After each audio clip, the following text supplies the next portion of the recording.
कि अगर यादव बनाम अन्य कास्ट का रहा होता तब तक अखिलेश यादव अपने दल बल के साथ पहुंच गए होते। कि प्रधान हाईलाइट कर रहा था कि मुझको सुरक्षा दी जाए, मुझको ये दिया जाए, मुझको जान का खतरा हो रहा है, मैं गाड़ी से जा रहा हूँ तो मुझे मेरा पीछा किया जा रहा है, वो सब भौकाल बना रहा है। वो तो खुद कम से कम 15-16 मुकदमे का अपराधी है। वो खुद गहराई से जांच की जाएगी। तो प्रधान का लगाव लालता के परिवार से आएगा। उनके ऊपर अब तलवार उल्टी चल रही है। प्रधान की कुंडली छानी जा रही है, क्योंकि करता करते हैं कि चल जाएगा बुलडोजर, हिल जाएगा दुनिया, लेकिन हमारे जोगी जी का बुलडोजर जोगी जी को पहुंच जाना चाहिए था। अब पहुंच करके ऐसा बुलडोजर से ध्वस्त कराते कि अगल बगल के जिलों का रूह कांपने लगता। और हमारे साथ आप देख सकते हैं बढ़ चढ़ करके समाज में हिस्सा लेने वाले और हर मुद्दों पर बोलने वाले, बेबाकी से अपने बातों को सरकार तक पहुँचाने वाले हमारे साथ मौजूद हैं। ओम प्रकाश सिंह, जो कि पूर्व एसआई से रिटायर्ड हैं और हर मुद्दों पे लगभग इन्होंने बात रखा है। तो सर, देखा जाए तो जो जौनपुर का मामला है, अनुराग यादव का जो मामला है, कहीं ना कहीं राजनीतिक गतिविधियों से ज़्यादातर जोड़ा जा रहा है और बहुत से लोग कह रहे हैं कि इसमें जो प्रदेश के मुखिया हैं योगी आदित्यनाथ इतने बड़े जिम्मेदारी के साथ वो प्रदेश को चला रहे हैं, लेकिन कहीं ना कहीं वो सांत्वना देने के लिए उस परिवार में नहीं गए। लेकिन वहीं दूसरी तरफ कहा जा रहा है कि अखिलेश यादव भी नहीं गए, जो कि छटक करके हमेशा जाते थे हर यादों में।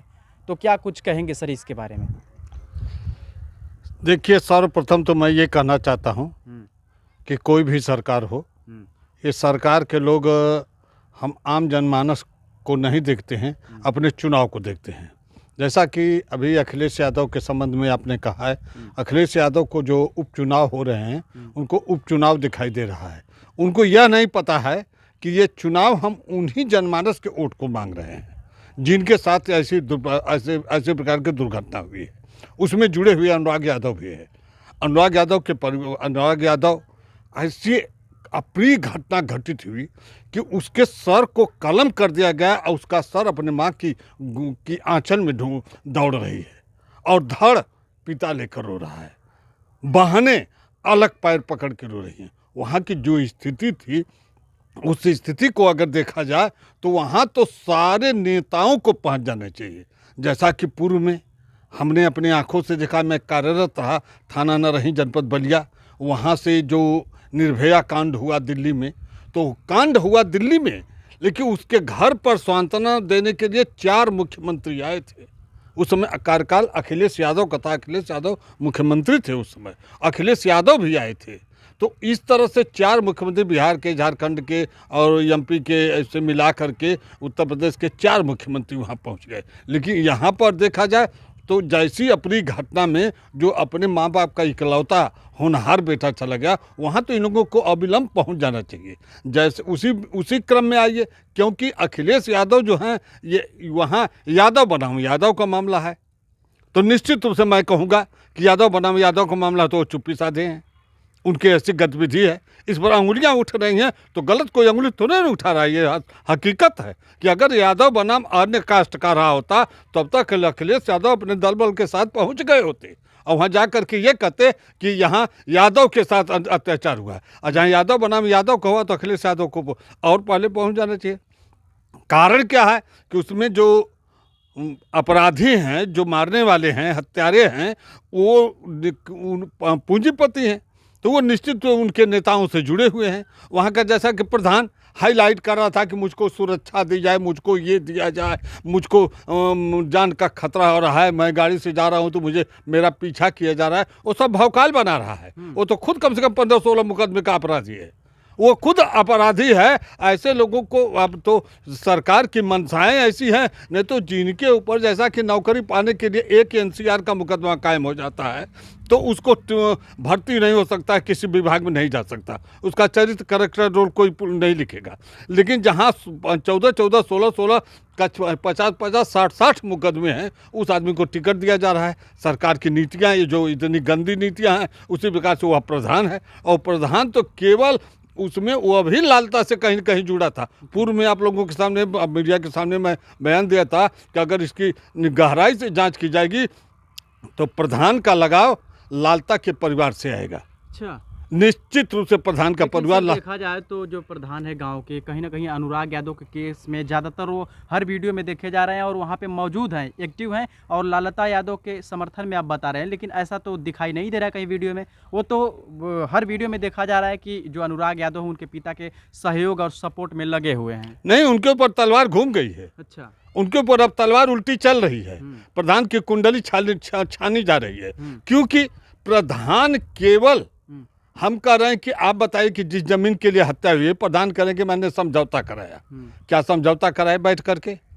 क्यों नहीं? वो जब गांव से जीएस लैंड की वो जमीन है, न कि वो जमीन किसी और की है, लालता के परिवार को हो चाहे जो अनुराग यादव के पिता हैं उनके हो, तो जीएस लैंड की जमीन में सबका समान अधिकार होता है। तो जीएस लैंड की जमीन में प्रधान किसके आदेश से, वो बिना एसडीएम की स्वीकृति के पट्टा नहीं कर सकते।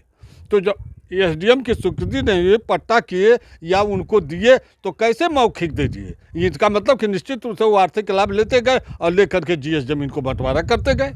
तो प्रधान वहाँ दोषारोपण है ना, ये न, मैं नहीं मानने को तैयार हूँ। और जो लोग गहराई से जो सोचेंगे इस पर, तो प्रधान के ऊपर अंगुली निश्चित उठा रहे हैं और अब अंगुली उठ रही है। तो वहाँ इनकी रवैया है।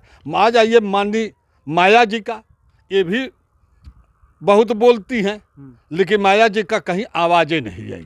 ये तो मालूम पड़ता है कि संन्यास ले ली राजनीति से। ये केवल एक कार्य हमको समझ में आया है अब तक, कि वो जैसे कि लोकसभा के चुनाव में जो 80 सीटें हमारी हैं, 80 सीट पर उनके चुनाव लड़े और एक भी कैंडिडेट उनके नहीं जीते।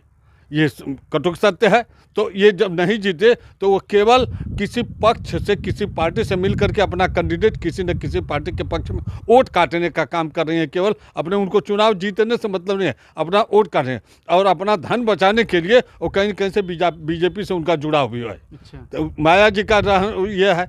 आ जाइए माननीय जोगी जी पर। माननीय जोगी जी के बुलडोजर का इतना हाईलाइट इनके कार्यकर्ता करते हैं कि चल जाएगा बुलडोजर, हिल जाएगा दुनिया।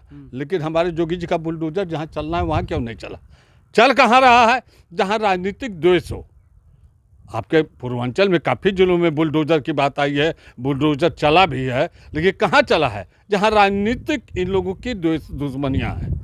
ये अपराधियों पर चले, अपराधी पर चलेगा तो ये कम से कम इतना तो होगा कि अगला अपराध ना हो। वहाँ तो माननीय जोगी जी को पहुँच जाना चाहिए था। अब पहुँच करके ऐसा बुलडोजर से ध्वस्त कराते कि अगल बगल के जिलों का रूह कांपने लगता। जोगी जी के कार्यप्रणाली पर अगर अंगुली उठा रहे हैं लोग तो गलत नहीं है, इसलिए कि हमारे जोगी जी का बुलडोजर अब तक चलना चाहिए। हमारे माननीय न्यायालय की बात आइए, हाई कोर्ट से सुप्रीम कोर्ट ये कह रहे हैं कि पहले नोटिस चस्पा की जाए।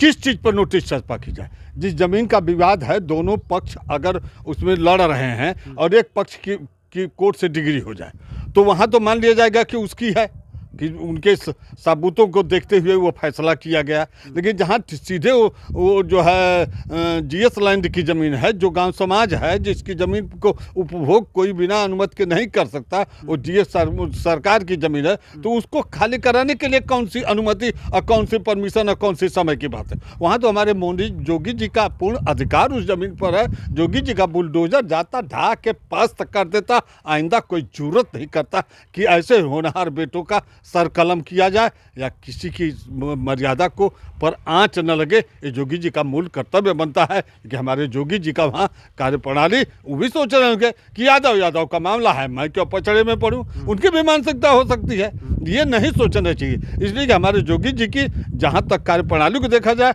तो उनके अंदर में सारे जनमानस के लोग हैं, ये नहीं होना चाहिए। ये हमारा है और यही होने का वहाँ न्याय है।